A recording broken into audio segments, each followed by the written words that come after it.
একজন কৃষক আর একজন উকিল সাহেব ট্রেনের মধ্যে পাশাপাশি সিটে বসে সফর করছিল। এদিকে উকিল সাহেব দীর্ঘ সময় ট্রেনের সিটে বসে থাকতে থাকতে ক্লান্ত হয়ে তার পাশেই বসে থাকা ওই কৃষককে বলল, ভাই আসেন আমরা একটা গেম খেলি, এতে করে আমাদের সময়টা খুব তাড়াতাড়ি চলে যাবে আর আমরা খুব দ্রুতই আমাদের গন্তব্যে পৌঁছাতে পারবো। কৃষক বলল, ঠিক আছে, কি গেম খেলবেন, শুরু করেন। তখন উকিল সাহেব বলল, আমি আপনাকে একটা প্রশ্ন করব, আপনি যদি সেই প্রশ্নের উত্তর না দিতে পারেন তাহলে আপনি আমাকে 10 টাকা দিবেন, আর আপনি আমাকে একটা প্রশ্ন করবেন, সেই প্রশ্নের উত্তর যদি আমি না দিতে পারি তাহলে আমি আপনাকে 1000 টাকা দেব। কৃষক বলল, ঠিক আছে, শুরু করেন।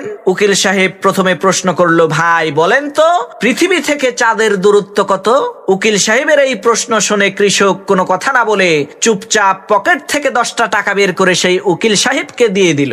এরপর সেই কৃষক ওই উকিল সাহেবকে প্রশ্ন করলো, ভাই বলেন তো কি এমন জিনিস যেটা 3 পা দিয়ে হেঁটে পাহাড়ের উপরে ওঠে এবং 4 পা দিয়ে হেঁটে পাহাড় থেকে নিচে নামে? কৃষকের এই প্রশ্ন শুনে ওই উকিল সাহেব অনেকক্ষণ চিন্তা ভাবনা করে কোনো কুল কিনারা না পেয়ে বাধ্য হয়ে ওই কৃষককে 1000 টাকা দিয়ে দিল।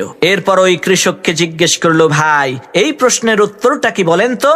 তখন ওই কৃষক পকেট থেকে 10টা টাকা বের করে ওই উকিলের হাতে দিয়ে বলল, ভাই এই যে নেন আপনার 10 টাকা। উকিল সাহেব অবাক হয়ে বলল, ভাই 10 টাকা দিলেন কেন? প্রশ্নের উত্তরটা দেন। তখন কৃষক বলল, ভাই উত্তর তো আমি নিজেও জানি না, উত্তর জানি না বলেই তো গেমের নিয়ম অনুযায়ী 10টা টাকা দিলাম। তখন উকিল সাহেব কয়, লও ঠেলা, 980 টাকার বাস খাইলাম।